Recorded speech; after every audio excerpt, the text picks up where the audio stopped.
نحمده ونصلي على رسوله الكريم أما بعد فأعوذ بالله من الشيطان الرجيم بسم الله الرحمن الرحيم إن هذا القرآن يهدي للتي هي أقوم ويبشر المؤمنين الذين يعملون الصالحات أن لهم أجرا كبيرا. وقال النبي صلى الله عليه وسلم إن الله يرفع بهذا الكتاب أقواما ويضع به آخرين. رواه مسلم. وقال النبي صلى الله عليه وسلم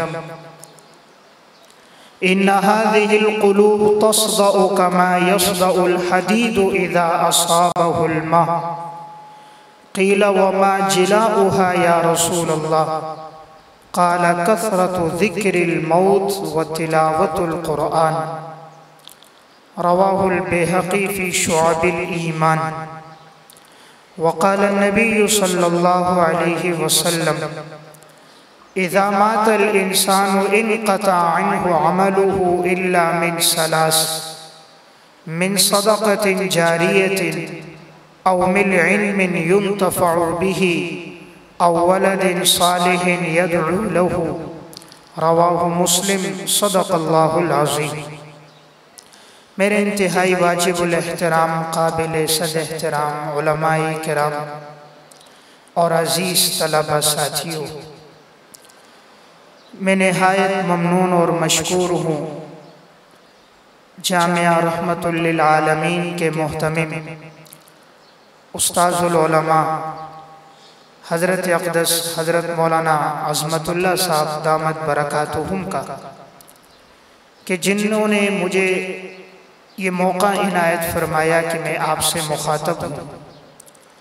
میں دعا گو ہوں اللہ تعالی حضرت کی جان میں، مال میں، عمر میں برکت نصیب فرمائے اور اللہ تعالیٰ اس ادارے کو دن دگنی رات چگنی ترقیاں نصیب فرمائے. الحمدللہ بڑی خوشی کی بات ہے کہ جامعہ رحمت للعالمین میں اس سال 15 طلبہ اکرام نے قرآن کریم کے حفظ کی تکمیل کی ہے. تو بڑے خوش قسمت ہیں وہ والدین کہ جن کے بچوں نے قرآن کریم حفظ کیا. میں اس پر انہیں مبارکباد دیتا ہوں کہ اللہ تبارک و تعالی نے ان کی اولاد کو قرآن کریم کی دولت سے مالا مال کیا. قرآن کریم اللہ رب العزت کی ایک عظیم الشان، بے مثال، لاریب اور لاجواب کتاب ہے. اللہ رب العزت نے اس کتاب میں بہت سے اعجاز رکھے ہیں. قرآن کریم کا ایک اعجاز تاثیر کا ہے. دنیا کی کسی کتاب میں وہ تاثیر نہیں جو اللہ نے اپنے کلام مقدس میں رکھی ہے.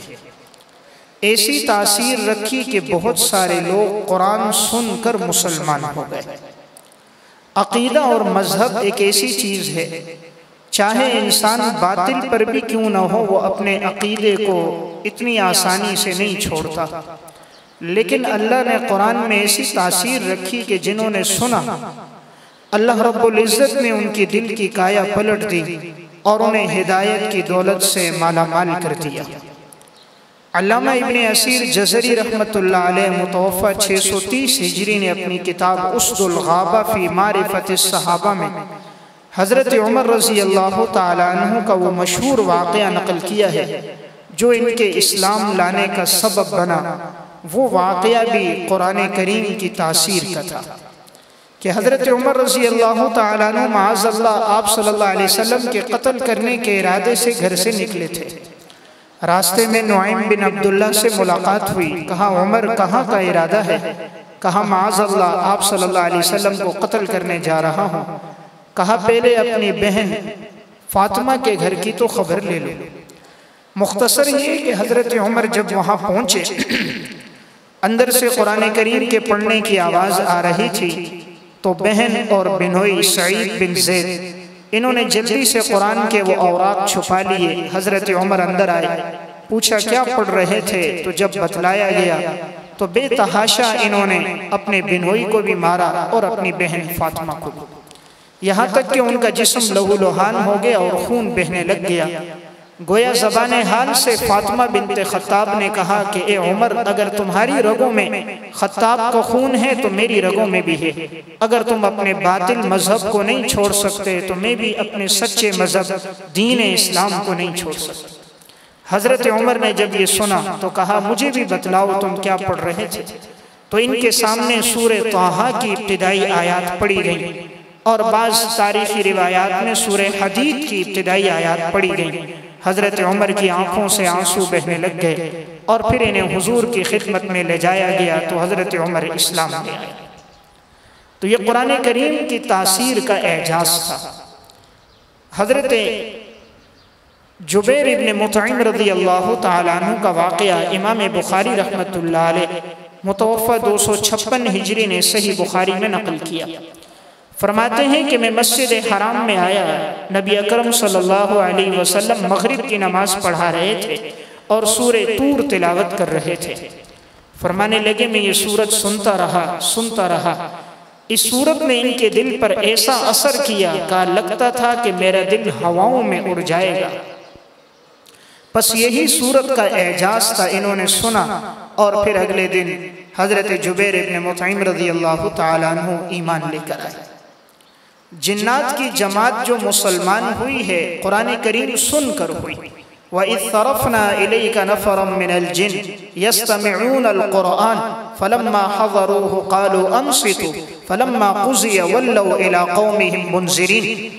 جنات کی جماعت ایک جگہ سے گزری، آپ صلی اللہ علیہ وسلم نماز میں قرآن کریم کی تلاوت کر رہے تھے، ایک دوسرے سے کہنے لگے خاموش ہو جاؤ، سب خاموشی کے ساتھ سنتے رہے اور پھر جب لوٹ کر گئے تو اپنی قوم کے لوگوں کو بھی دعوت دی اور پوری جنات کی جماعت اسلام لے آئی۔ تو اللہ تعالیٰ نے قرآن کریم میں بڑا اعجاز رکھا ہے، خصوصاً تاثیر کا اعجاز۔ امام قرطبی رحمۃ اللہ علیہ نے تفسیر قرطبی میں نقل کیا ہے کہ حضرت عثمان ابن مظعون رضی اللہ تعالیٰ عنہ فرماتے ہیں کہ میں ایمان تو پہلے لے آیا تھا لیکن میرے دل کے اندر ایمان نے استقرار نہیں پکڑا تھا، ایمان کے اندر مضبوطی نہیں تھی، لیکن جب قرآن کی یہ آیت نازل ہوئی ان اللہ یأمر بالعدل والإحسان وإیتاء ذی القربى وینہی عن الفحشاء والمنکر والبغی یعظکم لعلکم تذکرون، جب یہ آیت نازل ہوئی تو استقر الایمان فی قلبی، میرے دل میں ایمان نے استقرار پکڑ لیا، یعنی یہ آیت سبب بن گئی ان کے ایمان میں مضبوطی کی۔ تو اللہ تعالیٰ نے قرآن کریم میں بڑا اعجاز رکھا ہے کہ بہت سے لوگ قرآن سن کر مسلمان ہوئے، دنیا کی کسی اور کتاب میں یہ اعجاز موجود نہیں۔ اللہ تعالیٰ نے قرآن کریم میں یہ بھی ایک اعجاز رکھا کہ اگر کسی انسان کو قرآن سے محبت ہو تو اللہ مختصر وقت میں بھی اسے یہ توفیق دے دیتا ہے کہ وہ قرآن کریم جیسی ایک عظیم اور ضخیم کتاب کو اپنے سینے میں محفوظ کر دیتا ہے۔ اس امت میں ایسے لوگ بھی آئے کہ جنہوں نے 3 دن میں قرآن کریم حفظ کیا۔ ہشام بن محمد صاحب کلبی رحمہ اللہ متوفہ 204 ہجری، یہ علم تاریخ اور انساب کے بہت بڑے امام تھے۔ ان کا واقعہ خطیب بغدادی رحمۃ اللہ علیہ متوفہ 463 ہجری کی کتاب ہے تاریخ بغداد، اور علامہ ابن خلقان رحمۃ اللہ علیہ متوفہ 671 ہجری نے وفایات الاعیان و انباء ابناء الزمان میں نقل کیا۔ ایک دفعہ ان کے چچا نے ان سے قرآن کریم کی ایک آیت کے بارے میں پوچھا، چونکہ قرآن کے حافظ نہیں تھے تو نہ بتا سکے۔ انہوں نے کہا تم تاریخ اور انساب کے امام ہو لیکن تمہیں قرآن یاد نہیں؟ تو فرماتے مجھے بڑی علمی غیرت آئی اور میں نے پختہ ارادہ کر دیا جب تک قرآن حفظ نہ کر دوں اس وقت تک گھر سے نہیں نکلوں گا۔ فرماتے ہیں 3 دن کے اندر اندر میں نے قرآن کریم حفظ کر دیا۔ اس امت میں ایسے لوگ بھی آئے جنہوں نے 1 ہفتے میں قرآن حفظ کیا۔ محمد بن حسن شیبانی رحمۃ اللہ علیہ متوفہ 189 ہجری، ان کا واقعہ عالم عرب کے مشہور محقق علامہ زاہد الکوثری رحمہ اللہ متوفہ 1371 ہجری کی کتاب ہے بلوغ الامانی فی سیرت الامام محمد بن الحسن الشیبانی۔ اس میں انہوں نے لکھا کہ یہ امام ابو حنیفہ رحمۃ اللہ علیہ کے درس میں آیا، فرمایا حضرت میں آپ سے استفادہ کرنا چاہتا ہوں۔ حضرت نے فرمایا میرے ہاں داخلے کے لیے شرط یہ ہے کہ قرآن کا حافظ ہو، چونکہ ہمارے ہاں مسائل کا استنباط ہوتا ہے اور استنباط مسائل کے لیے پہلا ماخذ کتاب اللہ ہے، تو تم قرآن حفظ کر کے پھر آؤ۔ امام محمد چلے گئے، ایک ہفتے کے بعد آئے۔ امام ابو حنیفہ نے پوچھا کیسے آنا ہوا؟ فرمایا الحمدللہ میں نے قرآن کریم حفظ کر دیا۔ اس امت میں ایسے لوگ بھی آئے جنہوں نے 27 دنوں میں قرآن کریم حفظ کیا۔ قاسم العلوم والخیرات علامہ محمد قاسم نانوتوی رحمۃ اللہ علیہ متوفہ 1297 ہجری، حضرت کا واقعہ مولانا مناظر حسن گیلانی رحمۃ اللہ علیہ نے اپنی کتاب سوانح قاسمی میں نقل کیا کہ حج کا سفر تھا، حضرت جا رہے تھے۔ اس دور میں سمندری سفر ہوا کرتا تھا، 3-3 4-4 مہینے میں حرم پہنچتے تھے۔ شعبان کے مہینے میں یہ قافلہ روانہ ہوا، درمیان میں رمضان المبارک کا مہینہ آ گیا اور کوئی بھی کشتی میں حافظ نہیں تھا۔ پہلے دن جب تراویح کی نماز ہوئی تو آخری سورتیں پڑھی گئیں۔ حضرت فرماتے ہیں کہ مجھے بڑی علمی حیا آئی کہ اتنے سارے لوگ ہیں اور حافظ کوئی نہیں۔ کہتے میں نے پختہ ارادہ کر دیا، دن بھر میں جو یاد کرتا رات میں سناتا، تو کبھی 1 سپارہ کبھی 1.25 سپارہ یاد کرتے اور تراویح میں سناتے۔ 27 دنوں میں حضرت نانوتوی رحمۃ اللہ علیہ نے قرآن حفظ بھی کر دیا اور مصلی پر سنا بھی دیا۔ اس امت میں ایسے لوگ بھی آئے جنہوں نے 80 دنوں میں قرآن کریم حفظ کیا۔ علم حدیث کے مدون امام ابن شہاب زہری رحمۃ اللہ علیہ متوفہ 124 ہجری کا واقعہ امام ذہبی رحمۃ اللہ علیہ متوفہ 748 ہجری نے اپنی کتاب تذکرۃ الحفاظ میں نقل کیا۔ یہ فرماتے ہیں کہ الحمدللہ میں نے 80 دنوں میں قرآن کریم حفظ کیا ہے۔ تو اس امت کا قرآن کے ساتھ بڑا والہانہ تعلق رہا ہے۔ اس امت میں ایسے لوگ بھی آئے کہ جنہوں نے جیل کے اندر قرآن کریم یاد کیا، اور جوانی کے ایام میں نہیں بڑھاپے کے دنوں میں۔ فضائل حفاظ القرآن میں واقعہ ہے، شیخ العرب والعجم مولانا حسین احمد مدنی رحمۃ اللہ علیہ نے قرآن کریم کے 2 ثلث 70 سے 75 سال کے درمیان آپ کی عمر تھی، جیل میں تھے، اس دوران آپ نے 2 ثلث قرآن کریم حفظ کیا۔ اس سے اندازہ کیا جا سکتا ہے کہ قرآن کے یاد کرنے کے لیے عمر کی قید نہیں۔ اگر ایک انسان کو محبت ہو، چاہے وہ بچپن کا زمانہ ہو، شباب کا زمانہ ہو یا بڑھاپا ہو، انسان ہر عمر میں قرآن یاد کر سکتا ہے۔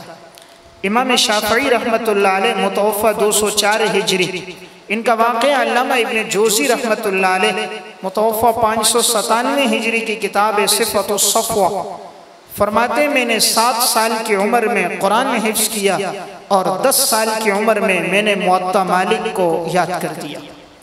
یعنی 7 سال کی عمر میں امام شافعی رحمہ اللہ نے قرآن حفظ کیا ہے۔ تو میں عرض کر رہا تھا حفظ کے لیے عمر شرط نہیں، انسان بچپن میں بھی اسے یاد کر لیتا ہے، شباب کے زمانے میں بھی اور بڑھاپے میں بھی۔ اس امت کا قرآن کے ساتھ ایسا تعلق رہا کہ چلتے پھرتے اٹھتے بیٹھتے وہ لوگ تلاوت کیا کرتے تھے۔ ایسے لوگ بھی آئے کہ جو ایک دن میں مکمل ایک قرآن کریم تلاوت کیا کرتے تھے، اور ان کا یہ معمول یومیہ کا ہوتا تھا، ساری زندگی یہ معمول رہا۔ امام نووی رحمۃ اللہ علیہ متوفہ 676 ہجری، انہوں نے مسلم کی شرح لکھی ہے المنہاج فی شرح صحیح مسلم ابن الحجاج۔ اس میں جب سند میں راوی آئے امام ابو بکر بن عیاش رحمۃ اللہ علیہ متوفہ 193 ہجری، تو ان کے حالات لکھتے ہوئے امام نووی رحمۃ اللہ علیہ نے یہ واقعہ بھی لکھا کہ جب ان کے انتقال کا وقت قریب آیا، ان کی صاحبزادی قریب بیٹھی رو رہی تھی، بڑی پریشان تھی۔ پوچھا بیٹی کیوں غمگین ہو؟ کہا ابا جان لگتا ہے آپ کے آخرت کے سفر کی تیاری شروع ہو رہی ہے، آخرت کی منازل کو سوچتی ہوں تو غمگین ہو جاتی ہوں۔ فرمایا بیٹی پریشان نہ ہو، امید ہے اللہ تمہارے والد پہ رحم کرے گا، اس لیے کہ اس کمرے میں 30 سال سے میرا معمول ہے کہ میں یومیہ ایک قرآن کریم تلاوت کرتا ہوں۔ 30 سال سے میں اس کمرے میں ایک قرآن روزانہ پڑھ رہا ہوں، اس لیے امید ہے اللہ تمہارے والد پہ رحم کرے گا۔ اور اپنے بچوں کو تاکید کر دی کہ اس کمرے میں خاص طور پہ کوئی نازیبہ حرکت نہ کرنا، اللہ کی نافرمانی نہ کرنا۔ اس کمرے میں 30 سال میں نے قرآن کریم کی تلاوت کی۔ تو اس امت میں ایسے لوگ بھی آئے کہ جن کا قرآن کے ساتھ ایسا والہانہ تعلق رہا ہے، صرف مردوں میں نہیں بلکہ عورتوں میں بھی رہا، اور بہت دور کے واقعات نہیں، ماضی قریب کا واقعہ۔ شیخ الحدیث مولانا محمد زکریا رحمت اللہ علیہ متوفہ 1402 ہجری کی کتاب ہے آپ بیتی، اسی طرح ان کی تصنیف ہے اکابر کا رمضان۔ دونوں میں واقعہ ہے کہ فرماتے میری دادی محترمہ قرآن کی حافظہ تھی، رمضان المبارک میں ایک قرآن اور 10 سپارے پڑھنا ان کا یومیہ کا معمول تھا، یعنی 40 سپارے یہ خاتون روزانہ تلاوت کیا کرتی تھی۔ تو اس سے اندازہ لگایا جا سکتا ہے قرآن کے ساتھ ان کا کیسا والہانہ تعلق تھا، قرآن کے ساتھ کیسی محبت اور عقیدت تھی ان کو کہ یومیہ کا معمول اس خاتون کا 40 سپارے قرآن کی تلاوت تھا۔ تو میں عرض کر رہا تھا اس امت کا قرآن کے ساتھ بڑا والہانہ تعلق رہا۔ حضرت شیخ الحدیث صاحب رحمہ اللہ لکھتے ہیں کہ جب میری دادی میرے والد مولانا یحییٰ کو دودھ پلاتی تھی تو باوضو ہو کر قبلہ رخ ہو کر تلاوت کرتے ہوئے اس کا اثر یہ ہوا کہ جب ان کے والد بولنے لگے تو قرآن کریم کا ایک حصہ انہوں نے زبانی حفظ کر دیا، یعنی ماں کی گود میں قرآن سن سن کے یاد ہو گیا۔ اللہ تعالیٰ نے اس گھرانے سے بڑی دین کی خدمات لی، تو پیچھے کردار اس خاتون کا نظر آتا ہے۔ انہی کے صاحبزادے ہیں مولانا محمد الیاس رحمت اللہ علیہ جو تبلیغی جماعت کے بانی ہیں، اور اسی خاتون کے صاحبزادے ہیں مولانا محمد یحییٰ رحمت اللہ علیہ جو شیخ الحدیث مولانا محمد زکریا کے والد ہیں۔ حضرت شیخ الحدیث صاحب مولانا محمد الیاس صاحب کے بھتیجے ہیں۔ اس پورے گھرانے سے جو اللہ نے دین کی خدمت لی، پیچھے جو کردار ہمیں نظر آتا ہے وہ اس خاتون کا، اور اس خاتون کی قرآن کے ساتھ بڑی عظیم الشان محبت تھی کہ 40 سپارے یہ خاتون یومیہ تلاوت کیا کرتی تھی۔ چلتے پھرتے ان کی زبان پر تلاوت، گھر کے کام کاج کے دوران بھی تلاوت، یہاں تک کہ جب سالن بناتی سر پہ دوپٹہ زبان پہ تلاوت، تو کھانے میں ایسا ذائقہ ہوتا تھا کہ وہ ذائقہ کبھی دوبارہ نہ چکھا گیا۔ تو کھانے میں ذائقہ پکوان کے مثالوں سے نہیں آتا۔ آج مارکیٹ میں ہر قسم کا مثالہ موجود ہے، لیکن کھانے میں وہ لذت نہ آئی۔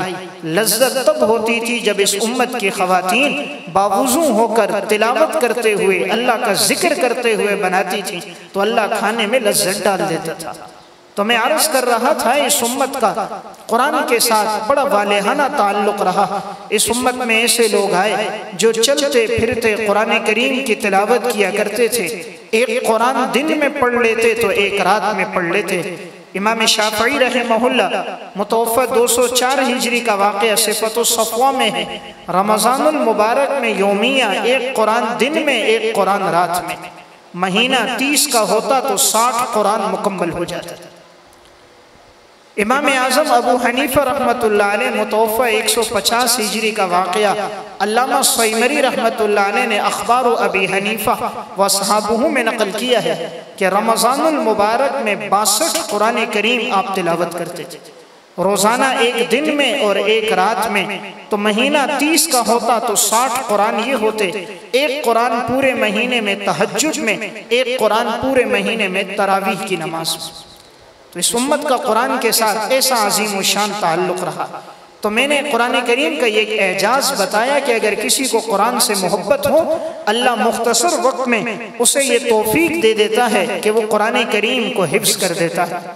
تو اس لیے بڑے خوش قسمت ہیں وہ والدین کہ جن کے بچوں نے قرآن کریم حفظ کیا ہے۔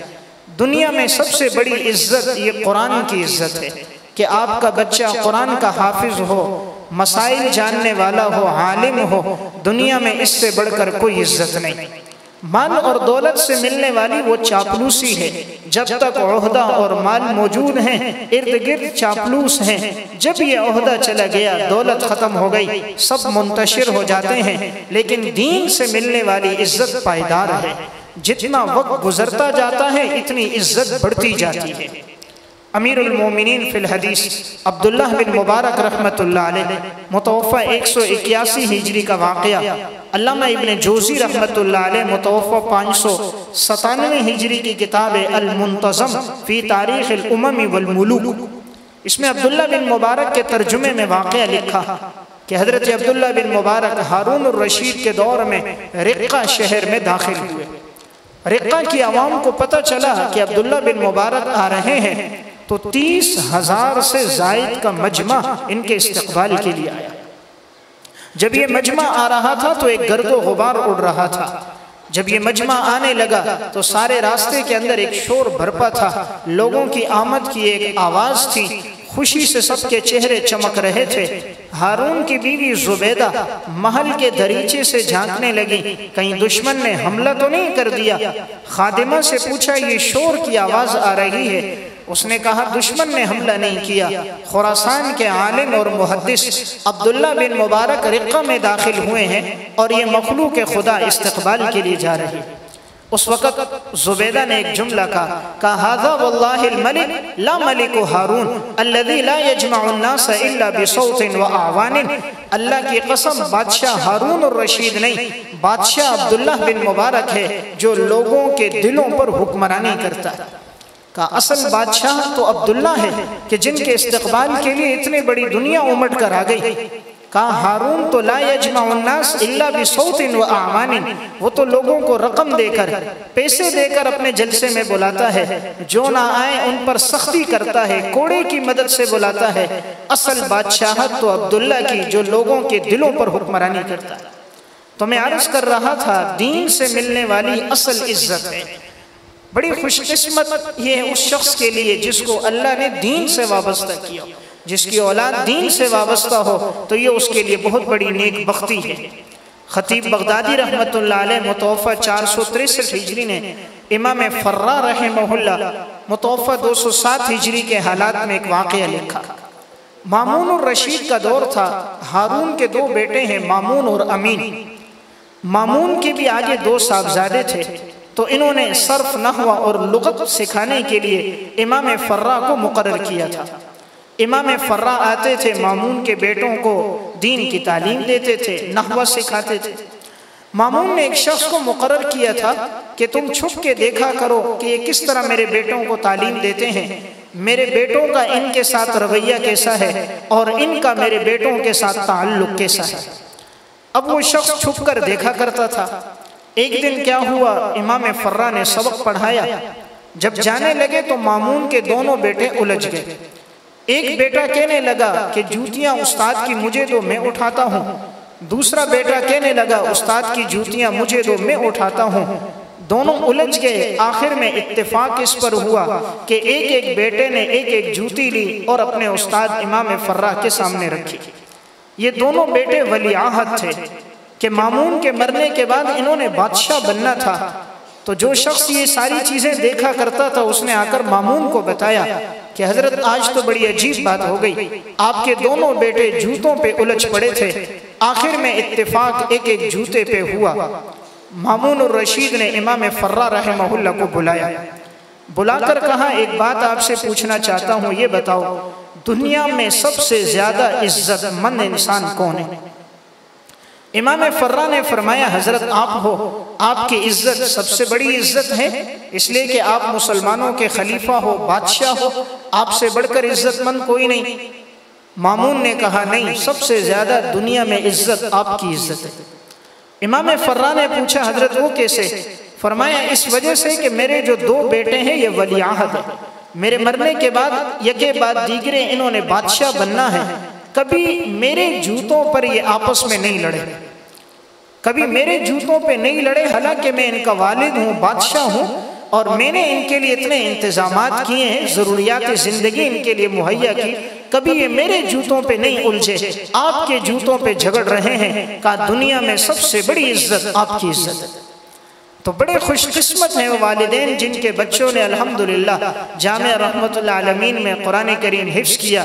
یہ بہت بڑے اعزاز کی بات کہ ان کا بیٹا مصلی رسول پہ کھڑے ہو کر خدا کا قرآن سنائے، ان کا بیٹا ممبر پر بیٹھ کر دین کی تعلیم دے، احادیث کی تعلیم دے، لوگوں کو دین کی طرف بلائے۔ اس سے بڑی دنیا میں عزت کوئی نہیں، اس سے بڑی عزت کوئی نہیں کہ بیٹا مصلی پر کھڑا ہے، جب تک وہ اللہ اکبر نہیں کہتا 1500 2000 کا مجمع جمعے کی نماز میں اللہ اکبر نہیں کہہ سکتا۔ ان کی نیت کی تکمیل تب ہوتی ہے جب امام اللہ اکبر کہتا۔ اس سے بڑھ کر دنیا میں کیا عزت ہوگی؟ تو اللہ نے اصل عزت دین میں رکھی ہے، اور اس عزت کا پتہ تب چلتا ہے دنیا میں بھی، اور جب انسان کی آنکھیں بند ہو جاتی ہیں پھر معلوم ہوتا ہے کہ جو میں نے صدقہ جاریہ بنایا تھا، اپنے بیٹے کو حافظ بنایا، وہ جو پڑھتا ہے والدین کو پورا پورا اس کا اجر و ثواب ملتا ہے۔ اذا مات الانسان انقطع عنہ عملہ الا من ثلاث، انسان کے انتقال کے بعد سارے اعمال ختم ہو جاتے ہیں، 3 چیزوں کا ثواب موت کے بعد جاری رہتا ہے، من علم ينتفع به او من صدقۃ جاریۃ او ولد صالح يدعو له، تو اس میں ایک چیز نیک صالح اولاد ہے۔ تو الحمدللہ جن کی اولاد قرآن سے وابستہ ہے دنیا میں اس سے بڑھ کر عزت کوئی نہیں ہے۔ تو بڑے خوش قسمت ہیں کہ ان کے بچوں نے قرآن کریم یاد کیا ہے، چاہے وہ حفظ کی صورت میں انہوں نے پڑھ لیا ہو یا ناظرہ پڑھا ہو، ان کے لیے بھی بڑی خوش قسمتی ہے۔ میں 2 واقعات سنا کے اپنی بات کو سمیٹتا ہوں۔ اولاد کی تربیت میں اصل کردار ماں باپ کا ہوتا ہے۔ آج ہم یہ چاہتے ہیں کہ ہماری اولاد ہماری آنکھوں کی ٹھنڈک بنے، مستقبل کا سہارا بنے، ملک اور ملت کی پاسبان بنے، دین کی داعی اور ترجمان بنے۔ یہ تب ہوگا کہ جب والدین اپنا کردار ادا کریں گے اولاد کی تربیت میں۔ اسلاف امت نے جب اپنا کردار ادا کیا تو اللہ نے ان کی اولادوں سے بڑا دین کا کام لیا ہے۔ خطیب بغدادی رحمت اللہ علیہ متوفہ 463 ہجری نے عبد الرحمن فروخ کے حالات میں ایک واقعہ لکھا۔ عبد الرحمن فروخ امام ربیعۃ الرائے رحمہ اللہ کے والد ہیں۔ مدینہ کے اندر ان کی رہائش تھی، جہاد کا اعلان ہوا، تمام لوگ جہاد کے لیے جانے لگے، عبد الرحمن بھی جانے لگے تو اپنی اہلیہ سے انہوں نے کہا کہ میرا ارادہ جہاد میں جانے کا ہے، تمہاری کیا رائے ہے؟ فرمایا کہ ضرور جائیے۔ ان کے پاس 30,000 اشرفیاں تھیں، انہوں نے اپنی اہلیہ کو دے دیں اور جہاد کے لیے چلے گئے۔ 27 سال کا عرصہ گزر گیا، عبد الرحمن فروخ کو لوٹنے کا موقع نہ ملا۔ کبھی ایک جنگ میں، کبھی دوسری، کبھی تیسری، آگے بڑھتے ہی جاتے اور فتوحات ہوتی گئی، آگے بڑھتے گئے، لوٹنے کا موقع نہ ملا۔ 27 سال کے بعد یہ لوٹ کر آ رہے ہیں۔ جب یہ گئے تھے تو اس وقت ان کے صاحبزادے امام ربیعۃ الرائے حمل کی صورت میں تھے، باپ نے بیٹے کو نہیں دیکھا تھا، بیٹے نے والد کو نہیں دیکھا تھا۔ اب یہ 27 سال کے بعد جب مدینہ واپس آ رہے ہیں، مدینہ کے لوگ تو یہ سمجھے تھے شاید ان کی شہادت ہو گئی یا انتقال ہو گیا ہوگا، اس لیے کہ اتنے بڑے عرصے میں کوئی خط نہ آیا، کوئی پیغام نہ آیا، لوٹ کر نہیں آئے، تو شاید ان کی شہادت ہو گئی ہو۔ 27 سال بعد جب عبد الرحمن لوٹ رہے تھے، سر کے بال، داڑھی کے بال سفید ہو گئے تھے، آنکھوں کی بینائی ان کی کچھ کمزور ہو گئی تھی، گھوڑے پر سوار ہو کر مدینہ میں داخل ہوئے۔ مدینہ کا نقشہ تبدیل ہو چکا تھا، 27 سال میں بڑی تبدیلیاں آ جاتی ہیں۔ اب یہ اپنا ذہن دوڑانے لگے، کہاں ہمارا گھر تھا؟ آخر کافی سوچ و بچار کے بعد انہیں یاد آیا کہ فلاں مقام پر میرا گھر تھا، وہاں پہنچے۔ دروازے پہ دستک دی، امام ربیعۃ الرائے باہر آئے۔ اب والد نے بیٹے نے والد کو نہیں دیکھا تھا، والد نے صاحبزادے کو نہیں دیکھا تھا، اس لیے امام ربیعۃ الرائے نے جب پوچھا آپ کون ہو، کہاں سے آئے ہو، کس لیے آئے ہو، تو انہوں نے کہا یہ میرا گھر ہے، میں اس میں داخل ہونا چاہتا ہوں۔ انہوں نے کہا نہیں، آپ کو غلط فہمی ہو گئی، یہ ہمارا گھر ہے، آپ کا گھر نہیں۔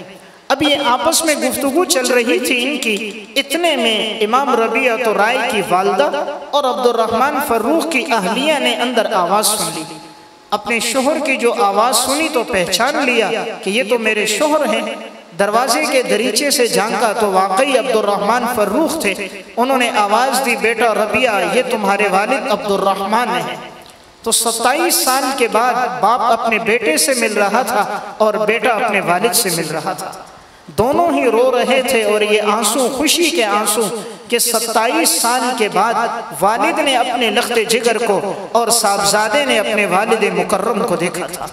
یہ دین جو پہنچا یہ قربانیوں سے پہنچا۔ آج ماں کی گود میں جو ہمیں کلمہ ملا، اس کے پیچھے سلف کی قربانیاں تھیں۔ 27 دن نہیں، 27 مہینے نہیں، 27 سال کے بعد گھر لوٹے۔ اب جب گھر کے اندر گئے، گھر والی نے تازہ کھانا بنایا، کھانا کھایا، گفتگو چل رہی تھی۔ اس دوران انہوں نے پوچھ لیا، میں نے تمہیں 30,000 اشرفیاں 27 سال پہلے دی تھی، تم نے کہاں لگائیں؟ تو انہوں نے کہا آپ نماز پڑھ کے آ جائیے۔ فجر کی اذان کی آواز مسجد نبوی سے آئی، نماز پڑھ کے آئیے، میں آپ کو بتلا دیتی ہوں۔ عبد الرحمن فروخ کہتے ہیں میں مسجد نبوی کی طرف گیا، بینائی کچھ کمزور ہو گئی تھی۔ جیسے ہی فجر کی نماز ختم ہوئی، کہتے ہیں کہ مسجد کے اندر ایک شخص کے لیے روضہ رسول کے سامنے تخت لگا اور وہ اس پر آ کر بیٹھا۔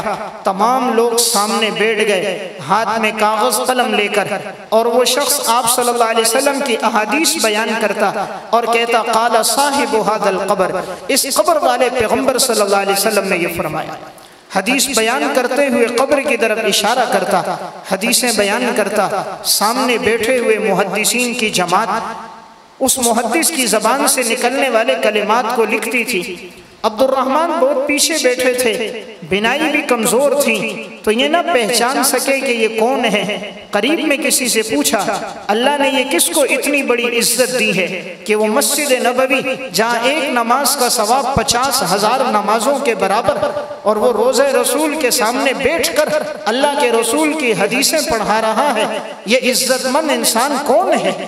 قریب میں ایک شخص نے کہا آپ کو معلوم نہیں، یہ عبد الرحمن فروخ کا بیٹا امام ربیعۃ الرائے ہے۔ اسے نہیں معلوم عبد الرحمن یہی ہے، وہ تو سمجھے کہیں شہادت ہو گئی ہوگی۔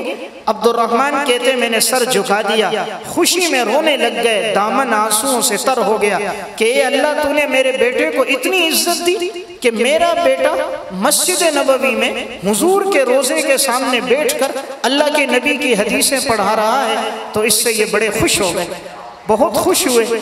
اب یہ گھر واپس لوٹے، جیسے ہی یہ گھر آئے تو گھر والی نے پوچھا یہ بتاؤ تمہیں 30,000 اشرفیاں زیادہ پسند ہیں یا اپنے بیٹے کی یہ عزت زیادہ پسند ہے؟ تو والد نے آگے سے جواب دیا 30,000 نہیں، 30 لاکھ اشرفیاں قربان ہو بیٹے کی اس عزت پر کہ اللہ نے میرے بیٹے کو یہ مقام دیا۔ تو اس قابل فخر ماں نے جواب دیا کہ میں نے وہ جو 30,000 اشرفیاں تھیں وہ اپنی ذات پہ نہیں لگائیں، میں نے تمہارے اس بیٹے کی تعلیم اور تربیت پہ لگائی۔ کبھی تمہارے اس بیٹے کو کرمان، کبھی جرجان، کبھی نیسابور، کبھی کوفہ، کبھی بصرہ، کبھی سمرقند، میں نے ان کو حدیث کے علم کے لیے بھیجا، خود فاقے کیے لیکن میں نے ان کو پڑھایا، خود تنگدستی میں زندگی گزاری لیکن ان کو حدیث کے علم سے مزین کیا کہ آج اللہ نے ان کو یہ عزت عطا فرمائی۔ اگر یہ آج کی خاتون ہوتی اسے 30,000 روپے دے دیے جاتے، وہ صبح اٹھتی تو طارق روڈ، کیریا 6 نمبر بابر مارکیٹ میں پورے ہو جاتے تھے۔ یہ آج کی خاتون تھی، وہ 1200 سال پہلے کے مسلمان عورت۔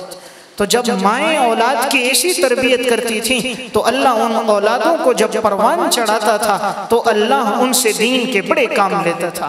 تو قابل فخر ہیں وہ والدین کہ جن کے بچوں نے قرآن حفظ کیا، جن کے بچے عالم بنے، قرآن کریم ناظرہ پڑھا، یہ اللہ کی طرف سے بہت بڑا انعام ہے، بہت بڑی عزت، بہت بڑی دولت ہے۔ اس سے بڑھ کر دولت کوئی نہیں، اور اس سے بڑھ کر دنیا میں خوشی کوئی نہیں۔ خوشی ختنے کی اصل نہیں، شادی کی خوشی اور نکاح کی اصل نہیں، اصل خوشی بچے کے حفظ قرآن کی ہے، اصل خوشی بچے کے عالم بننے کی ہے، دین کی تکمیل اصل خوشی ہے۔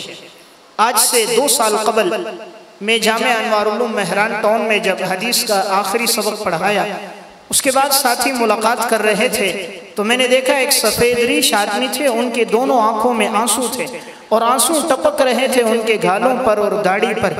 جب میں ان سے ملا تو میں نے کہا شاید آپ کو کوئی تکلیف پہنچی ہو، غم کے اندر ہو، تو کہا نہیں مولانا صاحب بات یہ ہے، یہ میرے آنسو خوشی کے آنسو ہیں، اللہ نے مجھے ایک بیٹا دیا تھا اور میں نے نیت یہ کی تھی کہ اے اللہ تو اگر مجھے بیٹا دے گا تو میں اسے حافظ، عالم، مفتی بناؤں گا۔ کہا جب یہ میرا بیٹا پیدا ہوا، آگے چلا تو میں نے اسے حفظ میں لگایا۔ 12 سال کی عمر میں اس نے حفظ پورا کیا تو مجھے بڑی خوشی ہوئی۔ پھر میں اللہ سے دعا کرتا تھا اے اللہ مجھے وہ دن بھی دکھانا کہ جب میرا یہ بچہ عالم بن جائے۔ کہا پھر اس نے 9 سال پڑھا اور پھر یہ عالم بنا۔ وہ دن بھی میں نے دیکھا کہ اس کے سر پہ دستار فضیلت باندھی گئی۔ پھر میں نے اللہ سے آخری دعا کی کہ اے اللہ مجھے وہ دن بھی دکھا دینا کہ جب میرا بیٹا یہ مفتی بن جائے۔ کہا آج الحمدللہ اس نے آپ کے جامعہ سے افتاء کا کورس پورا کر دیا۔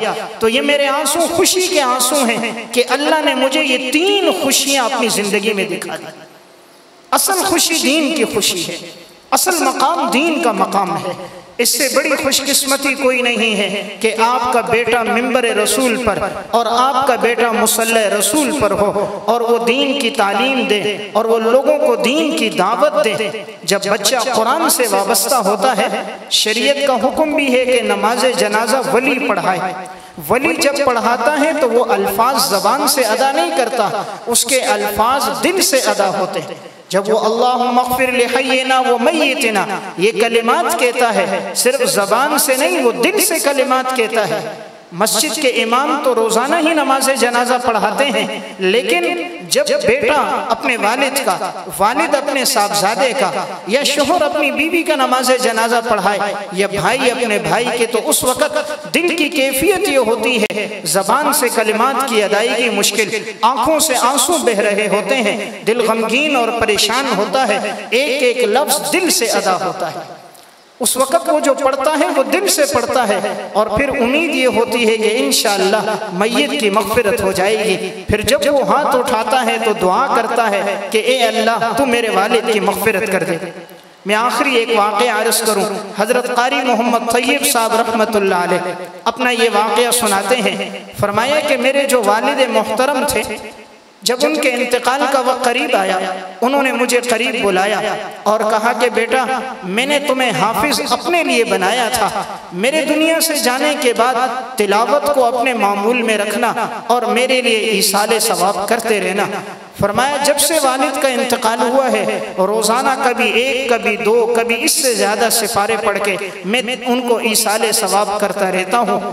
پھر فرمایا جب میرے والد نے کہا کہ جب میرے والد علامہ قاسم نانوتوی رحمت اللہ علیہ، یہ حضرت قاری محمد طیب صاحب رحمت اللہ علیہ کے دادا ہیں، فرماتے ہیں کہ جب ان کے انتقال کا وقت قریب تھا تو انہوں نے اپنے بیٹے سے کہا تھا بیٹا تنہائی میں بلا کر کہا کہ میں نے تمہیں حافظ اپنے لیے بنایا تھا، روزانہ کے اندر تلاوت میں میرا بھی حصہ رکھنا، ایصال ثواب کرتے رہنا۔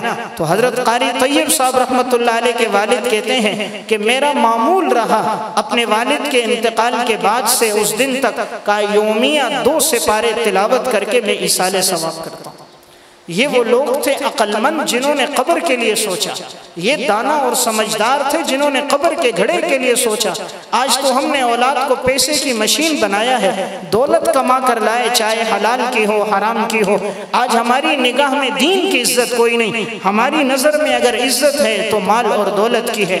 تو بڑی خوش قسمتی ہے ان والدین کی جن کی اولاد دین سے وابستہ ہے۔ تو میں ان سب کو مبارکباد دیتا ہوں جن اساتذہ نے ان پر محنت کی ہے، ان اساتذہ کو بھی اللہ تعالیٰ دنیا اور آخرت میں اس کا بہترین اجر عظیم نصیب فرمائے۔ اب حضرت مولانا عبدالقادر صاحب تشریف لا چکے ہیں، میں اسی پر اپنی بات کو ختم کرتا ہوں۔ اللہ تعالیٰ ہم سب کو عمل کی توفیق عطا فرمائے۔ وآخر دعوانا ان الحمدللہ رب العالمین۔ علماء اکرام کے نیو بیانات سننے کے لیے آپ ہمارے فیس بک پیج کو لائک کریں اور ہمارے یوٹیوب چینل کو سبسکرائب کر کے بیل آئیکن پر کلک کیجیے۔ اپنی نیک دعاؤں اور تمناؤں میں ادارہ سعد نشریات کو یاد رکھیں۔ شکریہ۔ علماء حق کی آواز، سعد نشریات۔